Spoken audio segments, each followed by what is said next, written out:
Hi, it's Sue Bishop from Chiara College, and today I've got with me another prominent Australian astrologer, Jacqueline Mendez, and she's going to discuss how in 2010 certain astrological alignments are going to affect you on a very personal level. Okay, so what I'm looking at today is the Saturn, Uranus, Pluto T-square. The T-square is a configuration which is has to do with internal challenges that we face as well as external challenges, and it's an opposition that we feel coming from the outside world. So all of these energies are energies that are going to be going on within our personal lives and affecting us to some degree. Alright, so we're going to talk about the planet Saturn to begin with. Saturn represents the structure in our life and how we structure our lives. It has to do with limitations, often limitations that we place on ourselves. As an example, behaviour patterns that don't allow us to move forward. It brings restrictions into our lives, and when Saturn hits a natal, a planet in your chart, in your natal chart, it often brings in a reality hit, and you're forced to reevaluate where you're at and what you're doing with your life, and whether the structures in your life are in balance or not. And one way you can look at it is that with Saturn there, you can't actually escape from yourself. It's time to grow up and look at that part of your life. That's There's right. no hiding. That's right. Saturn is the teacher of the planet, so he comes in and he's a very stern teacher. So we need to really listen to Saturn. Then we've got Uranus. Uranus is, I love Uranus. Uranus is about revolution. It's about change. It's about awakening. Uranus wants to change the old ways and bring in new ways. It brings insight, innovative ideas, new ideas. Anything that's not working, if the old system isn't working, Uranus will come in and turn it upside down. It wants to bring in new into our lives. Then we've got Pluto.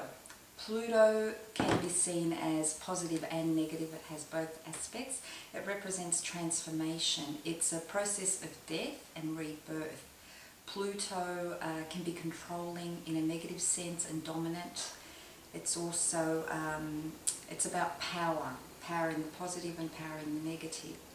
It's about breaking down old structures that are resistant and rebuilding upon the ashes of the old.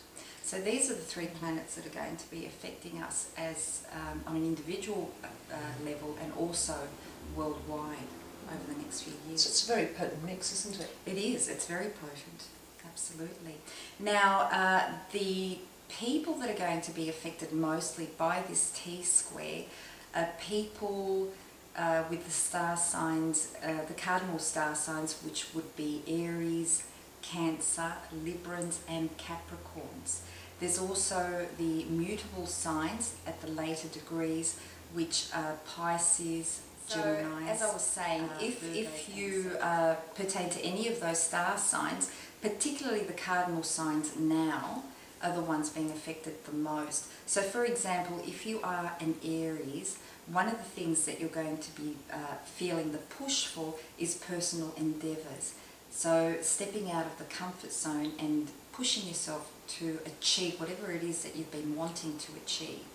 Okay, so it's about getting up and achieving what you need to do. If you're a Gemini, things that will affect you are security and family. So is there enough security around you or not? How are you being affected financially? All those sorts of things. If you're a Libran, we're looking at relationships. Are your relationships functioning at an equal? Is there equality in your relationships? Are they harmonious? Are you unhappy? How do you relate to others? Those sorts of issues will come up. And if you're a Capricorn, we're looking at group identities. So how do you identify yourself within groups, social groups in particular? The signs that are being affected the most by what I've just spoken about, the ones that have been affected by these things over the past 2 years have been Pisces, Cancer, Virgo and Sagittarius.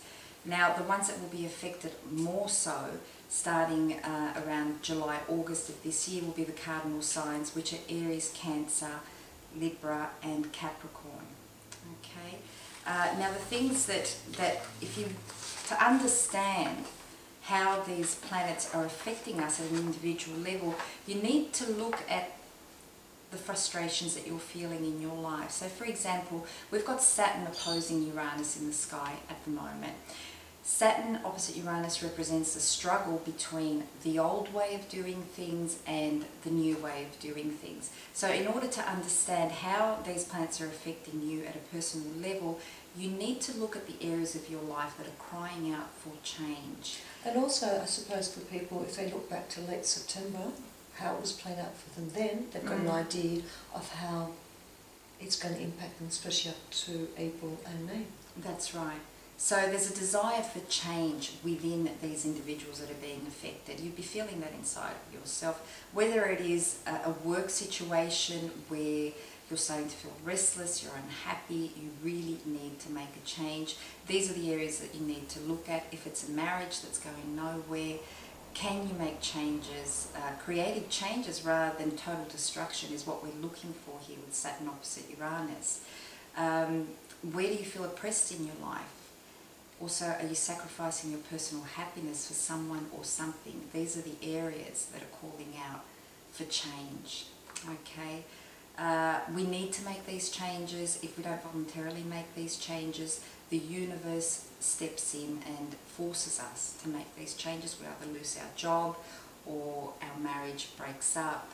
So what we're trying to do is we're trying to eliminate the frustrations. We're trying to change things in a positive manner rather than completely eliminate them as far as Saturn and Uranus are concerned, I believe. It's a very important point.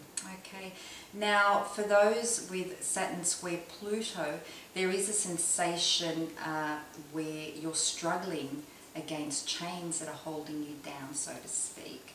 So if you feel that your ambitions are being thwarted, you're being oppressed, you can't move forward, this is another area in your life where you need to look at. And I find with a lot of clients, work situation where people have decided that they no longer want to work for somebody else because they're putting so many hours into a job where their work is not being recognised, they're not receiving achievement awards for what they do. Basically, those higher up don't seem to really care. Or maybe they just don't relate to... Or they don't relate to what's going on. So these are areas where, again, we feel obstacles coming up, that we're coming up against, frustrations. We need to basically let go. So Saturn square Pluto represents eliminating that doesn't work in our lives or we find is useless, no longer works for us. It is about letting go. It's also about eliminating those things in our life. Another example is if you have a mortgage and so you're up to your head with debt and you're struggling to pay off massive debts, you need to question how much material stuff you really need in your life. Can we live with a little less? And we need to learn to detach from the material things. There's a lot of stuff that we have that we really don't need, and we're struggling and fighting to pay for these mortgages, for big houses, for the swimming pool, for the schooling, for whatever it might be. And there's been a lot of social forces over the 90s that encouraged people towards that. Now we're encouraging them away from that. Absolutely. It's going to take them a little while to get their heads around that. Absolutely. Right? It's all about listening to what's going on inside of ourselves, where we're feeling the frustration, where we're feeling oppressed, where we feel that we need to make changes. I think it doesn't really matter what's coming up in the future. We need to be present in the now and try and change those things now is important. So letting go, learning to live with a little less and being more detached is very important with the Saturn. But when you talk detached, you don't mean detached in I don't care way. No. You mean detached as in you're not holding on for dear life to something. Absolutely, especially something that isn't absolutely necessary in our lives. You know, there are a lot of things that we feel we can't live